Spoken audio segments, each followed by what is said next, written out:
एक डेंटिस्ट के पास एक पावर होती है, जो भी लड़की उसके साथ ब्रेकअप करती है तुरंत बाद उसकी शादी हो जाती है। इस वजह से सारी लड़कियां उसके पीछे दीवानी हो गई थी। प्रॉब्लम तब आती है जब इस डेंटिस्ट को प्यार हुआ। अब आगे क्या होगा ये हम आज की हमारी मूवी गुड लक चक ये 2007 की एक हॉलीवुड रोमांटिक मूवी में देखेंगे। अगर आपको वीडियो अच्छा लगता है तो प्लीज़ इसे लाइक और कमेंट जरूर कर दीजिएगा। अब बिना किसी देरी के एक्सप्लेनेशन स्टार्ट करते हैं। मूवी स्टार्ट होती है और हम हमारे मेन कैरेक्टर चार्ली का बचपन देख सकते हैं। बचपन में उसके सारे फ्रेंड्स मिलकर बॉटल घुमाने का गेम खेल रहे थे। ये बॉटल जिनकी तरफ भी पॉइंट करती है उन्हें क्लोजेट में जाकर 5 मिनट बिताने होते थे। चार्ली एक लड़की को लाइक करता था, उसी के साथ उसे वहां पर जाना था, पर जब वो बॉटल घूमना बंद करती है तब किसी और ही लड़की पर ही रुकी।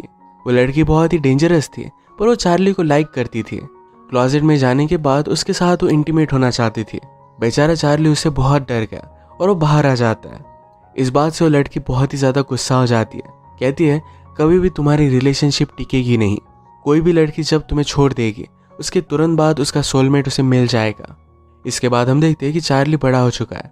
बीच पर एक लड़की के साथ वो इंटीमेट हो रहा था। उस लड़की ने उसे आई लव यू कहा पर चार्ली उसे कह नहीं पाता। इस बात पर वो बहुत ही ज़्यादा गुस्सा हो गई और वहाँ से वो चली जाती है। इसके बारे में अपने फ्रेंड्स टू से बात करता है। उसने कहा कि मैं उसे प्यार नहीं करता था, मुझे कुछ भी फील नहीं होता, तो मैं बात कैसे कह सकता हूँ। इस आई लव यू के चक्कर में वो भी मेरी लाइफ से चली गई। स्तू ने उसे कहा रिलेशनशिप में लोग हमेशा झूठ कहते रहते हैं, तुम्हें भी उसे बोल देना चाहिए था। ये दोनों फ्रेंड्स डॉक्टर थे। चार्ली एक डेंटिस्ट था तो स्टू एक ब्रेस इम्प्लांट का डॉक्टर था। स्टू के पेशेंट हमेशा बहुत ही ब्यूटीफुल होते हैं और चार्ली के पास जनरली बूढ़े लोग ही आते हैं। ये बात आगे चेंज होने वाली थी। एक दिन चार्ली की एक ओल्ड गर्लफ्रेंड की शादी थी। इन दोनों को इनवाइट किया गया था। ब्राइड ने चार्ली के लिए टोस्ट किया कि तुम्हारी वजह से मेरी शादी होगी, तुम एक लकी चार्म हो।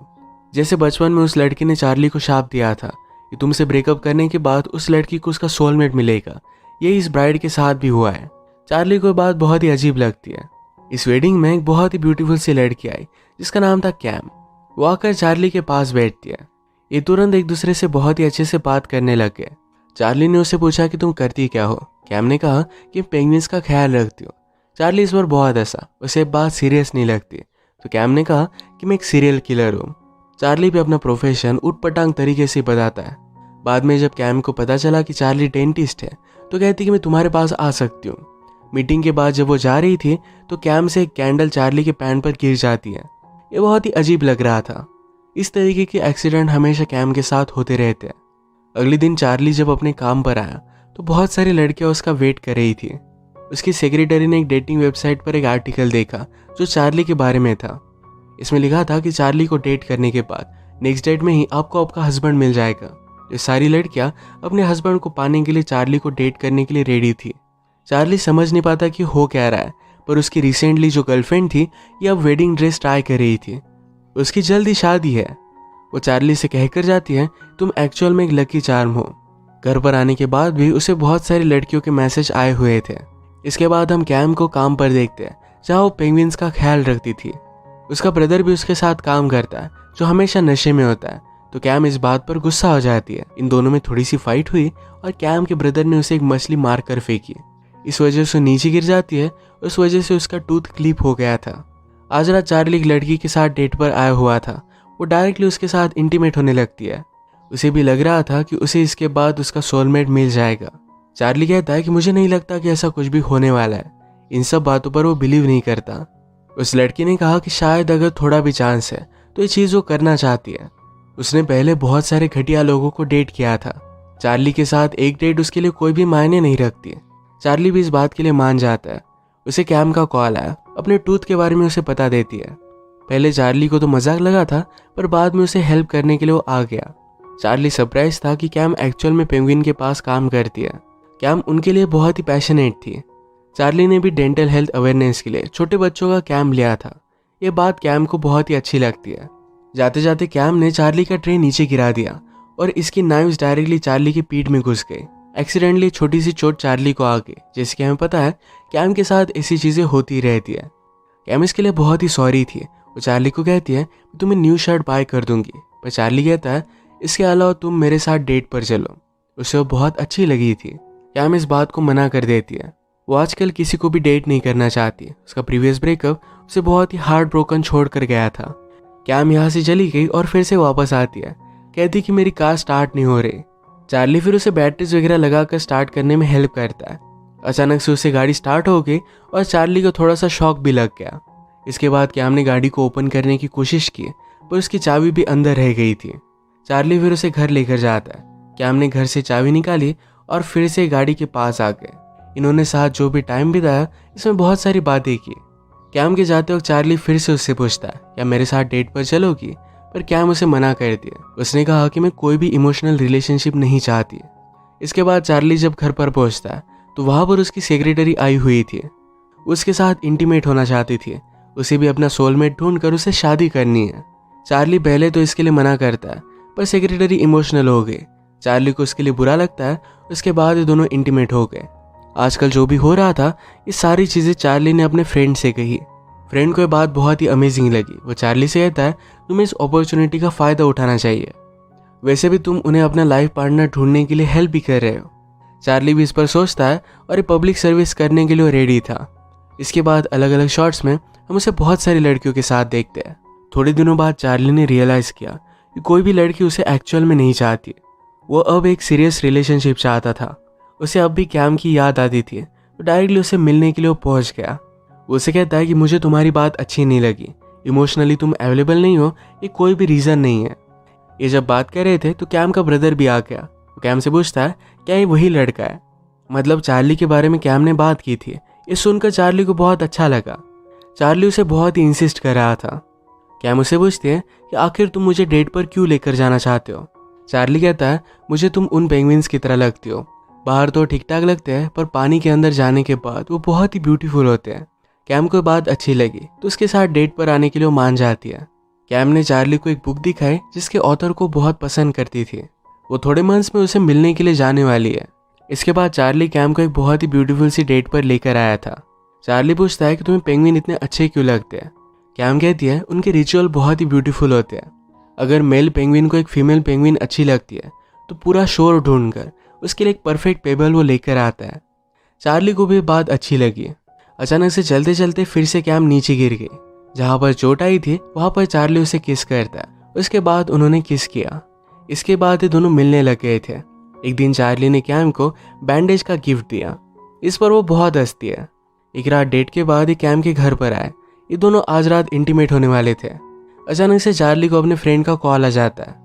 उसके फ्रेंड ने कहा कि तुम्हारी जो थ्योरी है इसके बारे में मैंने सोचा और कुछ रिसर्च की।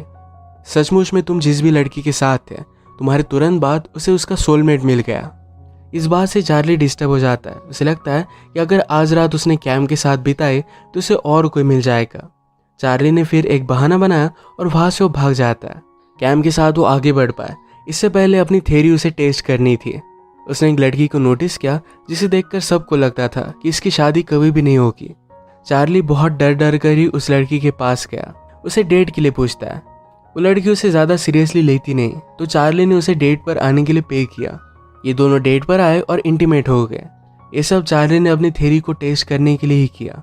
वो कैम के साथ कोई भी चांस नहीं लेना चाहता, उसे बहुत लाइक करता है। एक दो दिन बीत गए थे, फिर भी कैम को चार्ली का कॉल नहीं आया। इस बात से अपसेट थी। इसके बारे में अपने ब्रदर से वो बात करती है। ब्रदर ने कहा, कभी कभी प्यार में ये सब चीज़ें होती रहती है, वो तुम्हें कॉल कर देगा। इसके तुरंत बाद चार्ली का कॉल कैम को आता है। चार्ली ने कहा कि मैं ज़रा बीमार हूँ, क्या हम फ़ोन पर या स्काइप पर बात कर सकते हैं?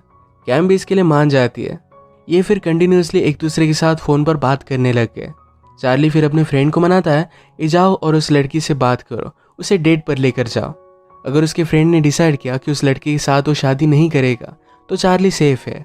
वो फिर कैम के साथ अपनी रिलेशनशिप को आगे बढ़ा सकता है। उसका फ्रेंड फिर उस लड़की के साथ डेट पर जाकर आया। एक रात कैम और चार्ली बात कर रहे थे। कैम ने कहा, क्यों ना तुम आज रात मेरे पास आ जाओ। चार्ली उसे मना कर रहा था, तो कैम ने अपनी पिक उसे सेंड की। इनके कॉल के तुरंत बाद चार्ली को अपने फ्रेंड का कॉल आता है। उसने कहा कि मैं उस लड़की के साथ डेट पर गया था, पर मैं उसके साथ शादी नहीं करने वाला। अब चार्ली को बहुत ही सेफ लगता है। रात में वो कैम के पास गया और ये दोनों इंटीमेट हो जाते हैं। अगली सुबह जब चार्ली ने न्यूज़ लगाई तो उसने देखा कि वो लड़की किसी के साथ एंगेज हो गई है। इस बात से वो बहुत ही डिस्टर्ब हो जाता है। उसने स्टू को कॉल लगाकर कहा कि क्या तुम उसके साथ सचमुच में डेट पर गए थे? स्टू ने कहा कि ऑफकोर्स मैं नहीं गया था, तुम्हारे लिए मैं मेरी पूरी लाइफ बर्बाद नहीं कर सकता। चार्ली बेचारा बहुत ही डर जाता है कि शायद अब कैम को खो देगा। कैम के लिए बेड में ही वो ब्रेकफास्ट लेकर आया। सुपरमार्केट से सब कुछ वो उठा कर लेकर आया था। वो अब नहीं चाहता कि कैम एक भी पल के लिए उसकी नज़रों से दूर जाए। पूरे दिन के लिए उसके साथ वो प्लान कर रहा था, पर कैम ने कहा कि आज मेरा काम है, उसके साथ डे स्पेंड नहीं कर सकती। कैम भी उसे इस तरीके से देखकर डर गई थी। वो जब काम पर आई तो चार्ली ने उसका पूरा ऑफिस फूलों से सजा दिया था। वो फिर एक म्यूजिकल बैंड ही लेकर कैम से मिलने के लिए आ जाता है। कैम ने कहा कि मेरे काम की जगह है, तुम यहाँ पर इस तरीके से नहीं आ सकते। कैम की जब छुट्टी हुई तो चार्ली बाहर ही उसका वेट कर रहा था। वो आज रात ही उसके साथ डेट पर जाना चाहता है। कैम उसे कहती कि इस तरीके से सारी चीज़ें करना बंद कर दो। वो ऐसी रिलेशनशिप नहीं चाहती जिसमें चार्ली हमेशा उसके पीछे पीछे रहे। चार्ली अगले दिन कैम के लिए डायरेक्टली रिंग लेकर आया। वो कैम को किसी और के साथ देखता है तो डायरेक्टली उसे मारने लग जाता है। कैम ने उसे समझाया कि वो सिर्फ मेरा फ्रेंड है, तुम ये सब चीज़ें नहीं कर सकते। वो यहीं पर उसके साथ ब्रेकअप कर लेती है। चार्ली बेचारा सैड होकर बारिश में बैठा हुआ था। उसकी सेक्रेटरी ने उसे देखा। उसकी सेक्रेटरी कहती है, मैं भी एक लड़के से मिली, वो बहुत ही अमेजिंग है, आप बहुत सारी लड़कियों को हेल्प कर रहे हो, इसमें कोई भी गलत बात नहीं। बात करते हुए रास्ते पर चार्ली ने एक बॉटल देखी। अपने बचपन का गेम उसे याद आता है। उस लड़की ने उसे जो शाप दिया था, यही चीज़ें हो रही थी। वो फिर अपने फ्रेंड्स 2 के साथ उस लड़की के घर पर पहुंच गया। उसने उसे बहुत रिक्वेस्ट की, कहा कि तुमने जो भी किया था प्लीज़ उस कर्ज को वापस ले लो। वो लड़की उसे समझाती है कि इस तरीके से कुछ भी नहीं होता, अगर तुम उस लड़की से प्यार करते हो तो सब कुछ ठीक हो जाएगा। चार्ली कहता है कि मैंने सब कुछ चीज़ें गड़बड़ कर दी है, अब मैं उसे फिर से नहीं पा सकता। उसकी फ्रेंड ने कहा तो फिर तुम्हें उसे जाने देना चाहिए, उसकी खुशी में ही तुम्हारी खुशी होगी। आगे सही एक्शन लेने का चार्ली डिसाइड करता है और वहाँ से वो चला गया। कैम हमेशा पेंगुइन्स के बुक के ऑथर को मिलना चाहती थी, तो चार्ली ने कैम के लिए उसे कॉल किया। उस बुक के ऑथर को और कैम को मिलवा देता है। वो उसकी खुशी में ही खुश था। कुछ दिनों के बाद उसका फ्रेंड अचानक से उसके घर पर आया। वो उसे कहता है कैम सिटी छोड़कर अंटार्कटिका जा रही है। चार्ली को ज़रा लेट करने लगा, पर उसे अब लगता है कि कैम से जाकर उसे बात करनी चाहिए। वो जल्दी से एयरपोर्ट पहुंचा। अंटार्कटिका के लिए 2 फ्लाइट्स थे, ये दोनों की टिकट वो बाय कर लेता है। भागकर पहली फ्लाइट पर हो गया, पर वहाँ पर कैम नहीं थी। सेकंड फ्लाइट में उसे वो मिल जाती है। चार्ली ने उसके साथ जो भी हुआ था इस सारी सिचुएशन कैम को बता दी। उसने कहा कि मैं तुम्हें खोना नहीं चाहता था, मैंने लाइफ में किसी को भी ये बात नहीं की, पर मैं तुमसे प्यार करता हूँ, मैं हमेशा तुम्हारे साथ रहना चाहता हूँ। चार्ली ने रिंग का बॉक्स निकाला, उसमें एक पेबल था। जो रिचुअल कैम को पेंगुइन्स का अच्छा लगता था, उसी के अकॉर्डिंग ये चार्ली ने लाया हुआ है। कैम को भी ये बात बहुत अच्छी लगी। कैम उसे कहती है, मैं सिर्फ 2 दिनों के लिए अंटार्कटिका जा रही थी। ऑथर की ऑलरेडी शादी हो चुकी है और अपने वाइफ के साथ था। इसके बाद चार्ली और कैम में दोनों एक साथ थे। नेक्स्ट सीन में हम चार्ली के स्कूल के फ्रेंड को देखते हैं जिसने उसे शाप दिया था। चार्ली के जाने के बाद उसने अपना एक ओल्ड बॉक्स खोला। उसकी मदद से वो चार्ली का शाप हटा देती है। मूवी के लास्ट सीन में हम कैम और चार्ली को अंटार्कटिका में देखते हैं। एक दूसरे के साथ ये बहुत ही खुश थे। इसी के साथ ये मूवी एंड हो जाती है। अगर आपको वीडियो अच्छा लगा तो प्लीज़ इसे लाइक और